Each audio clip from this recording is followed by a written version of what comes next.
All Alicia wanted was to go home after a grueling 48-hour shift. But at the boarding gate, she was stopped. "Are you sure this is your ticket? First class isn't for people like you," the flight attendant scoffed before ripping her ticket in half.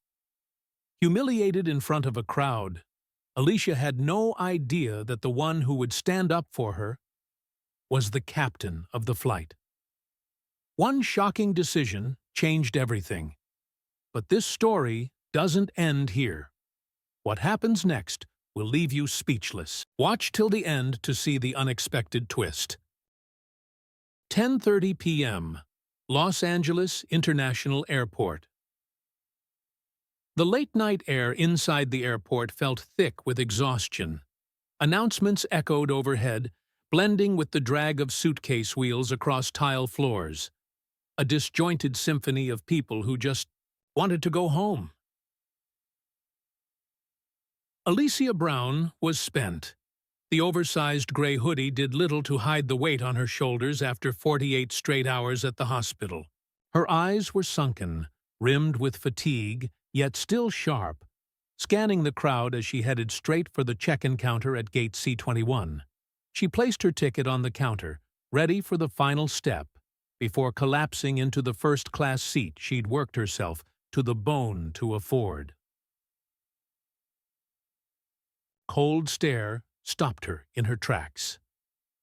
Gloria Peterson, a middle-aged flight attendant with perfectly pinned blonde hair, looked at her not with the courtesy of customer service, but with the scrutiny of someone questioning whether she belonged there at all. Gloria picked up the ticket. Instead of scanning it, she turned it slowly in her fingers, dragging her thumb along the edge like she was checking for counterfeits. Then her voice came, calm, deliberate, and cutting straight into Alicia's chest. "Are you sure this is your ticket? First class isn't for people like you." The air seemed to shift. A chill crept up Alicia's spine. She had known this was coming. No one spoke. No one objected. Just silence. She drew a deep breath, steadying the tremor rising in her chest. Not surprised, not shocked, but that didn't make it hurt any less. The insult wasn't in the words. It was in the pause before the last three. People like you. Gloria didn't need to elaborate. Alicia understood. She had two choices: stay silent and walk away carrying a humiliation no one would acknowledge, or speak up and become a problem in everyone's eyes. She was too tired to stay silent. Her grip tightened on her backpack strap, eyes sharp as ice. "My ticket says first class. Do you need me to read it out loud for you?" A beat of frozen silence passed between them. Gloria narrowed her eyes, clearly displeased by Alicia's refusal to cower. Still, she didn't scan the ticket. She was stalling. On purpose. Alicia's eyes flicked to the flight board. Less than 20 minutes before the gate closed, and she was still standing there, her ticket clutched in Gloria's hand. Her pulse thundered in her ears. She knew. This was only the beginning. The airport remained the same, rushed, restless. But for Alicia, the world seemed to slow down in a strange, unnatural way. She was still standing there, right in front of the check-in counter. Gloria was still holding her ticket, still hadn't scanned it, still made no move to let her through. Tension coiled in Alicia's muscles, but she held it in. She couldn't afford to lose her composure. She couldn't show anger. That's when another passenger stepped up behind her. A white man in a crisp suit, calm and composed, like it was just another ordinary night for him. Gloria changed instantly. "Good evening, sir. Please place your ticket here." Her voice softened. Her expression, moments ago cold and dismissive, shifted into a polished professionalism. She took his ticket with ease. No hesitation, no scrutiny, no suspicion. One motion. She slid it under the scanner. Beep. Green light blinked. The whole process took less than 2 seconds. "Thank you, sir. Have a wonderful flight." The man didn't notice anything unusual. He simply nodded and wheeled his suitcase through the gate. Alicia felt a heat rise in her chest.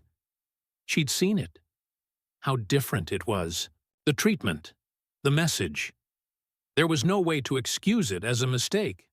No room to pretend this wasn't deliberate. Her grip on her backpack strap tightened. Her breathing grew heavier. "May I ask why my ticket hasn't been processed?" Her voice was steady, but laced with a razor-sharp edge.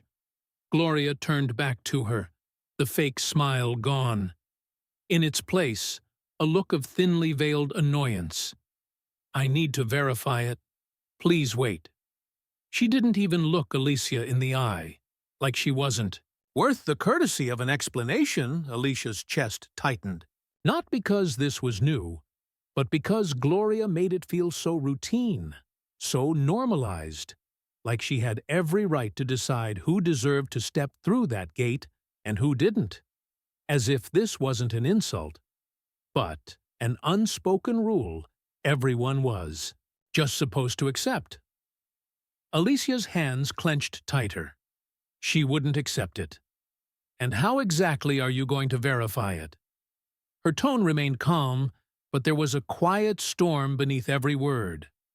Gloria didn't answer right away. She picked up her radio, speaking slowly, with no urgency at all. "I have a passenger whose ticket needs additional verification. I'll hold her here until I get a response." "I'll hold her here." Alicia felt the blood rush to her head, but her face stayed still, expressionless. "Hold her here." She glanced up at the screen overhead. Only 12 minutes left before the gate closed. Now, people were starting to notice. A middle-aged woman nearby began watching more closely, her face etched with confusion. A young black man behind Alicia quietly pulled out his phone, turning on the camera. But no one said a word. No support. No objection. Just silence. A dull ache bloomed in Alicia's chest. Should she speak up? Should she ask for a supervisor? But then what? Would they see her as a problem? As disruptive? She'd seen it happen too many times. If she lost her temper, just a flicker of frustration, Gloria would have all the justification she needed to say Alicia was violating airport policy. Security could be called. She could be removed from the flight. But if she stayed silent, she knew she'd regret it. Her jaw tightened. Her fingers gripped the strap so hard her knuckles turned white. She hated this feeling. Being trapped between injustice and the price of resisting it. Her pulse roared in her ears, blending with the noise of the airport, with Gloria's cold voice, with the quiet indifference of everyone around her. Should she stay silent? Or should she speak? She didn't. No, but she knew one thing. She was too tired to stay silent any longer. The airport was still crowded, but for Alicia, everything felt like it was closing in. Gloria still held her ticket, hadn't scanned it, hadn't moved, just stared at Alicia with a gaze that was all judgment and quiet contempt. And Alicia realized something with a sharp, sinking certainty. Gloria didn't just want to delay her. She wanted her to bow her head. Then Gloria spoke. She didn't just speak, she raised her voice, loud enough to make sure everyone around them heard every single word. "It seems you're not eligible to be here." A heavy silence followed. "First class isn't for people like you." It hit like a slap in the middle of the crowd. Everything froze. Then reactions rippled outward like a wave. Some passengers turned to look. Others whispered, eyes sweeping. over Alicia with thinly veiled judgment. She could feel it, the shift. They weren't assessing her based on her ticket. They were assessing her based on something she could never change. The color of her skin. A middle-aged woman crossed her arms and muttered, lips pursed. If she doesn't have a valid ticket, then she shouldn't be in first class anyway. A man in a tailored suit gave Alicia a slow once-over, then leaned toward his wife, his voice dripping with mockery. Maybe she just got lost. Not everyone knows where they belong, right, honey? Soft laughter bubbled up from somewhere behind her. Alicia felt stripped bare in front of them all. She had done nothing wrong, yet somehow she was the one on trial. Judged, dismissed, reduced to a problem. It was a feeling she knew too well. From childhood, when her teachers held her to lower expectations than her white classmates. Growing up, being shadowed in stores like she might steal something, and now, after years of working herself to the edge of collapse just to afford a first-class seat, still, treated like she didn't belong. She was tired, bone-deep tired. Her jaw clenched as she fought to hold on to the last thread of composure. My ticket is perfectly valid. Her voice was low and sharp, but Gloria wasn't finished. She glanced toward airport security. This passenger is refusing to cooperate. I'm requesting security assistance. What? Alicia froze, stunned. Refusing to cooperate? She had stood here for 10 minutes. Calm, patient, never raised her voice, never caused a scene. But with one sentence, Gloria had transformed her from a customer into a threat, a problem that could be removed with nothing more than a nod. The security guard started toward her. Alicia felt pressure building in her chest, tight and rising. She had two choices. Walk away, take a seat in coach, or miss the flight entirely. It would be easier. No confrontation, no consequences, just acceptance. Who? Stand her ground, refuse to back down, refuse to let Gloria dictate her place in the world. Alicia drew a deep breath. The guard was almost there. More eyes turned to her now, waiting to see what she'd do.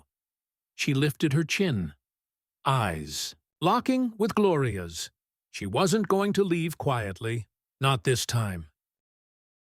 Only 8 minutes left before the gate closed. The airport security guard was almost there. Alicia felt pressure mounting to the brink. She had two choices: step back and stay silent, or stand her ground and fight. Every instinct screamed that if they laid a hand on her, things would spiral out of control. She drew a deep breath, planting her feet firmly on the floor, her eyes locked on Gloria. I'm not going anywhere. Her voice was low but razor-sharp, slicing through the thick silence. Gloria pressed her lips together, still clinging to that air of superiority. But Alicia saw the flicker of uncertainty in her eyes. Gloria hadn't expected resistance. Security. Remove her from the gate. Now! Her voice rang out like a verdict, cold and final. One of the guards reached out, ready to take Alicia by the arm. And then, a voice, deep and commanding, cut through the air. Stand down. Everything froze. The guard stopped mid-motion. Gloria whipped around, and the confidence drained from her face the moment she saw who had spoken. Stepping out from the cockpit area, dressed in a sharp captain's uniform, carrying the weight of quiet authority, was Michael Carter, the pilot. The one with final say over everything that happened on that plane. Tall, composed, streaks of silver in his hair, only adding to his gravity. His eyes scanned the scene with piercing clarity. His presence shifted everything. Where Alicia had once been vulnerable, now she stood under the weight of someone's protection. Captain Carter strode toward the check-in desk, each step deliberate, echoing against the airport floor. Everyone watched in silence, as if someone important had just stepped into the frame. Gloria's pride collapsed. Her eyes widened in real fear now. She could bully a passenger, but not the captain. There was no winning this one. "Ms. Brown is one of our priority passengers." His voice wasn't loud, but it carried. Everyone could hear it.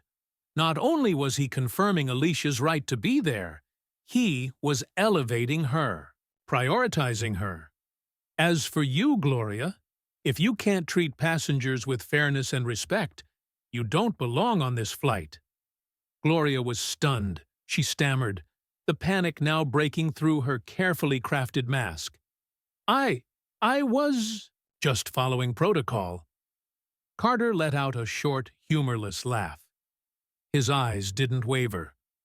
"Tearing up a passenger's boarding pass is protocol?" The words hit like a punch. Gloria turned pale. Her mouth opened, but nothing came out. Heavy silence followed, and then a single pair of hands clapped quietly from a nearby passenger, then another, and another. The applause spread, soft, steady, a quiet declaration that justice had just walked in the room. Gloria stood frozen. She'd had control over this situation from the very beginning, but now it was gone. Alicia remained still, her breathing still shallow from the tension, but for the first time, she felt something shift. Someone had stood up for her. She couldn't quite believe how quickly things had turned. Just minutes ago, she was facing the very real threat of being dragged off the flight, labeled a disruption. But now she was being publicly defended, in front of dozens of witnesses. Carter turned toward Richard, the flight supervisor, who had rushed over at the sight of the commotion. "This behavior is unacceptable. I want an official report filed. Immediately." Richard nodded without hesitation, his glance toward Gloria. "I see. Gloria, you're suspended. Effective immediately." Gloria went pale. Her mouth opened as if to protest, but there was nothing left to say. For the first time in these long 20 minutes, Alicia's shoulders loosened. She had braced herself for a lonely fight.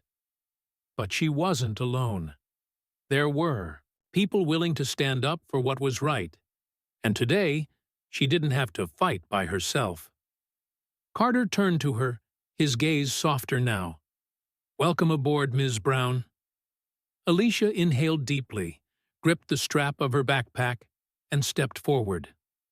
This time without anyone in her way. Alicia's steps felt heavy as she crossed the threshold of the plane. She was supposed to feel relieved. She'd reclaimed what was rightfully hers. Gloria had been suspended on the spot. She hadn't been forced into coach, hadn't been thrown off the flight in humiliation. And yet, why was there still a lump lodged in her chest? Out there, it was over. But inside her, the storm hadn't passed.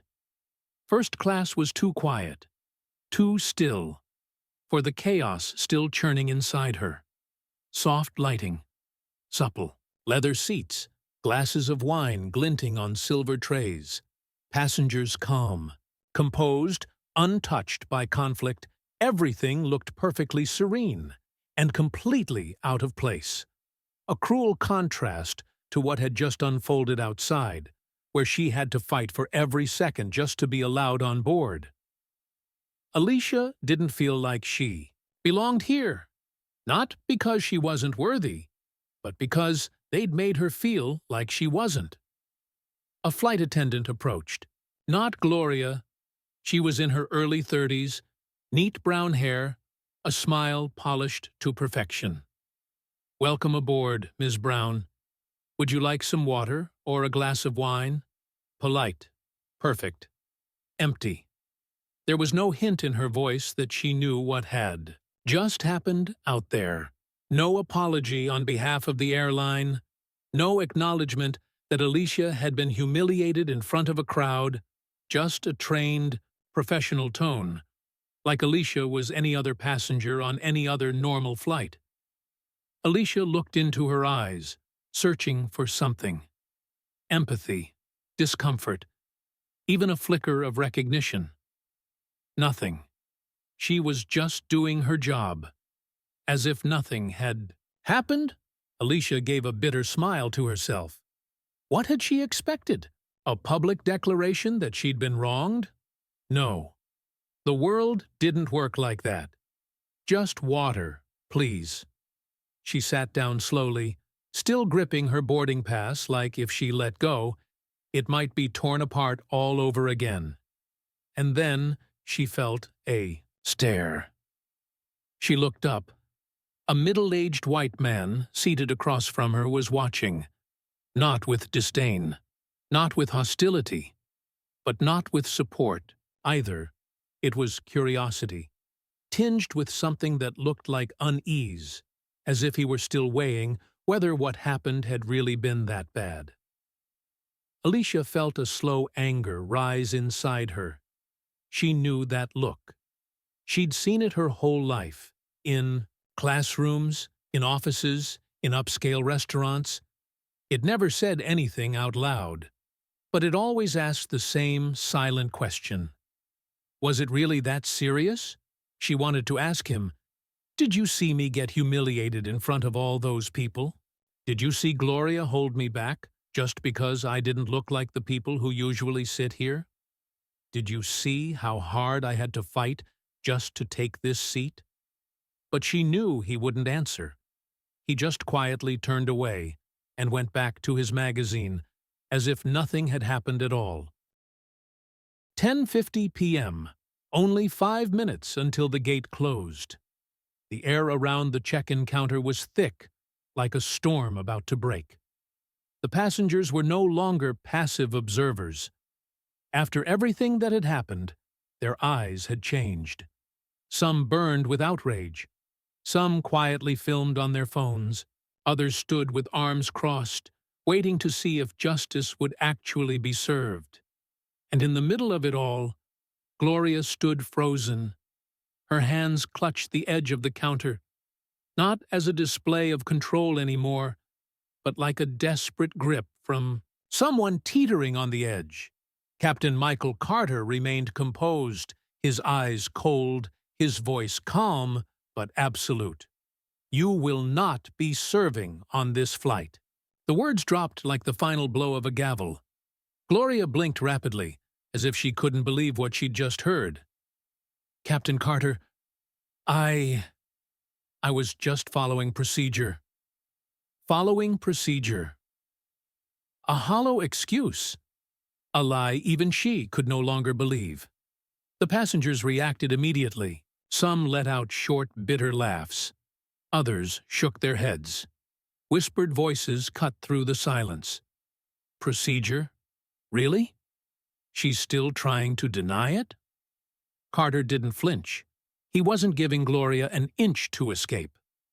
He turned to Richard, the flight supervisor, who had just arrived. The passenger's ticket is confirmed, yet your flight attendant attempted to block her from boarding without cause. I'm requesting immediate action. Richard looked at Gloria. His eyes no longer held even a trace of sympathy. Gloria, you're suspended. Effective immediately. I'll be filing a formal report with the airline. Gloria went rigid. She looked around the terminal, searching for someone, anyone, who might back her up. But no one did. Not a single person stood with her. She swallowed hard, clinging to the last fragments of her pride.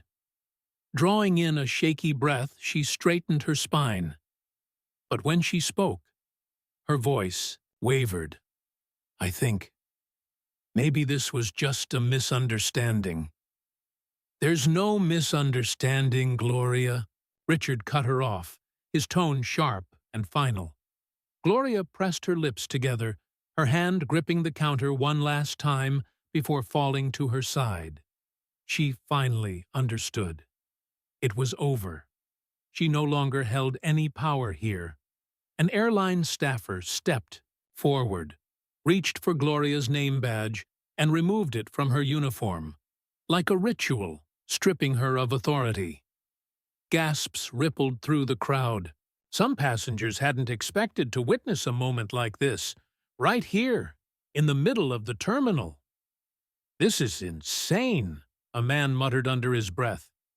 "She got exactly what she deserved," another replied. Gloria stepped back, pale and dazed. But just before she turned away, something unexpected happened. Applause. At first, just one person, then two, then three. And then, the whole crowd joined in, not clapping for Gloria's shame, but for justice. Carter gave a small nod to Richard and walked away. He didn't need to say anything else. The job was done. Gloria didn't look back. She lowered her head and walked off quickly, like she couldn't leave fast enough. Inside first class, Alicia heard the clapping. She knew Gloria had been suspended. She should have felt relief. But instead, she felt empty, because Gloria wasn't the real problem. The deeper issue remained, how the world treated people like her. Gloria was gone, yes. But how many other Glorias were still out there, working in airports, in offices, in places where no one was watching? How many people like Alicia had been quietly turned away, pushed aside, with no one there to speak for them? She unlocked her phone. Twitter was exploding. A new post had gone viral. 48 hours straight at the hospital. And I was stopped at the gate because of my skin color. Thank you, Captain Carter, for standing up for what's right. But how many others have gone through this with no one to help them? She scrolled through the comments. I can't believe this still happens in 2025. Gloria should be fired. Immediately. The airline needs to take accountability. Is the passenger okay? Has anyone checked on her? Alicia stared at the screen. She knew what she had to do next. 11:30 p.m. The flight had reached cruising altitude. From her window seat, Alicia could see the city of Los Angeles, glowing in a wash of amber lights, far below. She should have felt relief. She had won. Gloria had been suspended on the spot. She hadn't been forced into coach or thrown off the flight in disgrace. But still, there was a tightness in her chest that wouldn't ease. Outside, it was over. But inside Alicia, the storm still raged. First class was too calm for the chaos that lingered inside her. Soft lighting, plush leather seats, sparkling wine on silver trays. Passengers relaxed, unbothered, moving through the air as if nothing had happened. Everything was too normal, too indifferent. A jarring contrast to what she'd just endured outside, to the fight she had to wage for the simple right to sit here. Alicia felt like she didn't belong, not because she wasn't worthy, but because they had made her feel that way. A flight attendant approached, not Gloria. She was in her 30s, sleek brown hair, a smile perfected for premium service. "Welcome aboard, Ms. Brown. Would you like some water or a glass of wine?" Polite, flawless, emotionless, no trace of awareness about what had happened, no apology. No acknowledgement of the injustice Alicia had endured in front of dozens of witnesses. Just professional detachment, as if she were any other passenger on any other ordinary flight. Alicia searched the woman's eyes for empathy, regret, or even a flicker of understanding, but found none. She was just doing her job, as if nothing had happened. Alicia gave a small, bitter smile to herself. What had she expected? A formal recognition that she'd been wronged?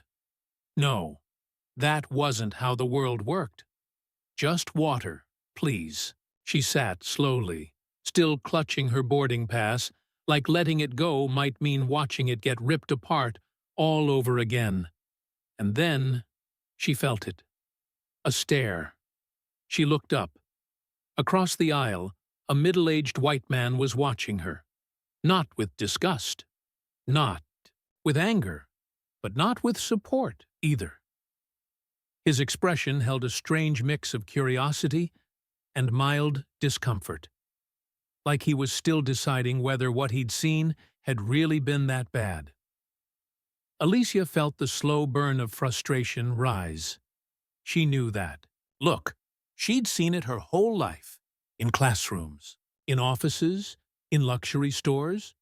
It didn't say anything, but it always asked the same silent question. Was it really that serious? She wanted to ask him, did you see me get humiliated in front of everyone? Did you see Gloria stop me just because I didn't look like I belonged? Did you see how hard I had to fight just to sit in this seat? But she knew he wouldn't answer. He would just turn away and go back to his magazine, pretending nothing happened. Alicia gripped her phone. She opened Twitter. The cursor blinked on the screen. She didn't hesitate. Each word came slowly, deliberately, like stepping forward through thick fog, 1 foot at a time. 40 hours straight at work. Stopped at the gate because of the color of my skin. Thank you, Captain Carter, for standing up for justice. But how many others have gone through this with no one to help them? She added 2 hashtags. Justice for Alicia Equal Treatment Airline. Her finger hovered over post. A part of her wondered if this was a mistake. Another part knew she couldn't stay silent. Alicia took a breath and tapped post. At first, nothing happened. She stared at the screen, watching the numbers tick up. Likes, retweets, shares. $100, $300. 800, frowned, and then it exploded. Her post was spreading faster than she could process. Every time she refreshed, the numbers jumped by the hundreds. Comments poured in, from personal accounts. I can't believe this is still happening in 2025. Someone tell me the name of this airline. I'm never flying with them again. From influential voices. A CNN journalist. Alicia's story is a reminder that racial bias is still alive in the skies. What will the airline say in response? A civil rights attorney. If anyone can connect me with Alicia, I'm ready to represent her if she wants to take legal action. From passengers on the flight. I was there. I saw what happened. Alicia did nothing wrong. Gloria needs to be fired. Period. From people who'd lived it too. I was stopped at a gate once just because I'm black. But no one stood up for me. From skeptics. She must have done something. Let's hear both sides before jumping to conclusions. Why does everything have to be about race nowadays? Alicia read each line, each repost of her words. What had started as a personal moment had become a public reckoning. The hashtag Justice for Alicia climbed into the trending list. The airline's official Twitter account finally posted a statement. We are aware of the incident and are conducting an internal investigation. We do not tolerate discrimination of any kind. The top replies, you don't tolerate it, but Gloria worked there for years? An investigation? That's the most lukewarm response I've ever seen. Don't pacify us. We want action. The airline was cornered now. They couldn't ignore this. Not anymore. Alicia stared at her screen, heart pounding. She hadn't expected it to spread this far, but she didn't regret it. She wasn't alone in this fight anymore. There were hundreds, thousands of others who had lived through the same thing, and this time they wouldn't be silent. Alicia exhaled, eyes drifting back to the window. The lights of Los Angeles still sparkled below, but tonight they looked different. Alicia rested her head against the seat, eyes drifting out the small window. Below, the city of Los Angeles stretched out like a glittering blanket of light, but her mind was anything but still. She had hoped that once the plane stabilized, once everything was behind her, she could finally close her eyes and let her exhausted body slip into sleep after 48 grueling hours of work and one unexpected battle at the boarding gate. But sleep wouldn't come. Everything was too raw, too vivid. Gloria's cruel words still echoed in her mind. The humiliation, the indignation, the surreal moment when Captain Carter appeared and flipped the script in a single breath.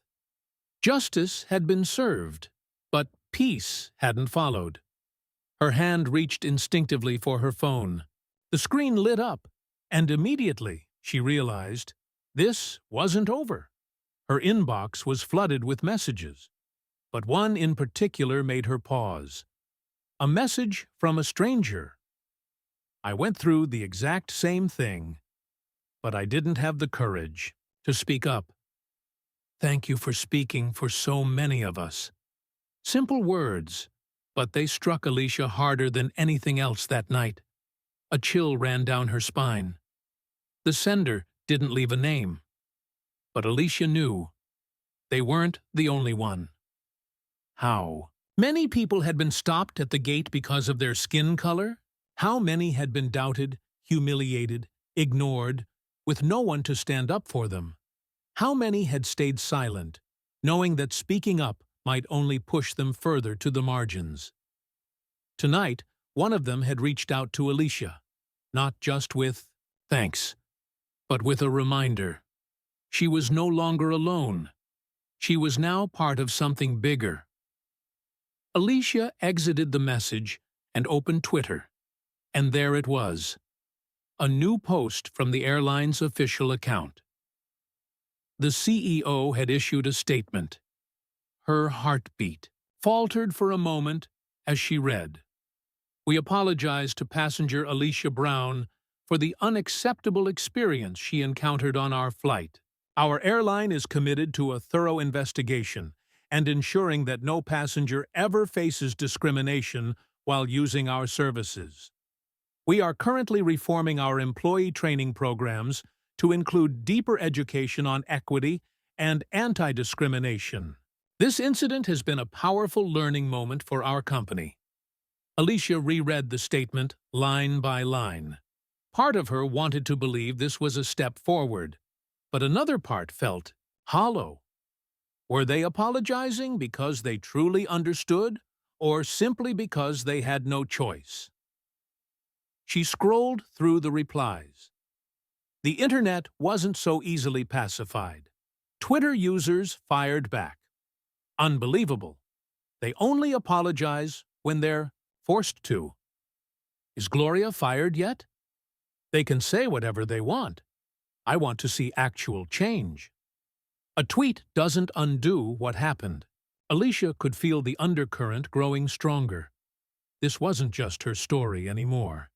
She had lit the match, but now a fire had started, and a community stood behind her. Then, an email from a major media outlet appeared in her inbox. Subject line: "We want to hear your story." Alicia blinked, reading slowly. "Dear Alicia, we represent major publication.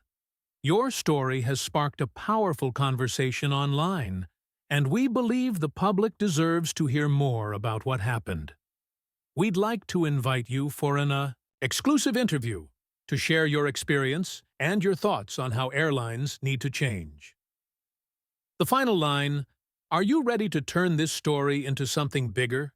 Alicia paused, She could turn off her phone right now, accept the airline's apology, let it fade, and move on with her life. Or she could keep fighting, not just for herself, but for everyone who never got the chance to speak. She looked out the window again. The night sky stretched on, deep and endless, cloaked in a quiet blue-black. She knew the world hadn't truly changed. A tweet couldn't erase decades of injustice. A public apology couldn't heal what had been broken over generations. But this could be a beginning. Alicia looked back, down at her phone, took a long breath, and placed her fingers on the keyboard. She had made her decision. The plane cruised through the night sky, engines humming in a steady, calming rhythm, utterly at odds with the storm of public outcry now surging far below. Alicia sat quietly, eyes fixed on the small window beside her. Los Angeles sprawled beneath her like a map of lights, its streets weaving together like the veins of a living, breathing body. From this altitude, everything seemed so small, but she knew that beneath those lights were millions of lives, and far too many of them had once stood exactly where she had, stopped at a boarding gate, denied a service they rightfully paid for, forced to listen to words like the ones Gloria had thrown at her, and they'd stayed silent, not because they wanted to, but because they had no other choice. Alicia exhaled slowly, her mind churning with thoughts. Just hours ago, all she'd wanted was to get home after an exhausting shift. She never expected to have to fight for the seat she had already paid for. She never expected to be humiliated in front of strangers. And she certainly never expected her story to travel the globe in a matter of hours. But all of it happened. And now, she couldn't pretend it hadn't. The phone in her hand was still lit, a cascade of notifications flashing by the second. She no longer counted the likes or the shares. The numbers had stopped mattering. What mattered now was the meaning behind them. She had once thought this story belonged to her alone. But now, it was part of something far bigger. People were talking. People were asking questions, and most importantly, people were demanding change. Alicia was no longer just a woman who had been discriminated against at an airport. She had become a voice, and one question echoed in her mind again and again, like a distant call in the dark. How many others have stayed silent? How many swallowed their pain and bowed their heads, knowing that speaking up would only push them further out? She didn't know the number, but she knew it was far too many, and that needed to change. She had spent years trying not to cause trouble, trying not to react, trying to keep her head down. But now, she understood something she hadn't before. Silence is its own kind of injustice, and she couldn't be silent anymore. Not after tonight. Alicia looked out the window once more. The city below still sparkled, but somehow it didn't look the same. The sky ahead was dark, deep, endless, but this time it no longer felt threatening. She didn't know exactly what came next, but she knew one thing for certain. She wasn't going to let it end here. The plane pressed forward into the night, carrying a woman forever changed. Alicia has begun her journey in the fight for justice. But her story isn't over. After this flight, she could choose to keep speaking out, or she could walk away and move on with her life. If it were you, what would you want Alicia to do next? Should she keep fighting to make change, or let things settle and return to a quieter life? Share your thoughts in the comments below. If you stand with those who dare to speak up for justice, hit like to help this story reach more people. And don't Forget to subscribe to follow more powerful, inspiring stories like this one.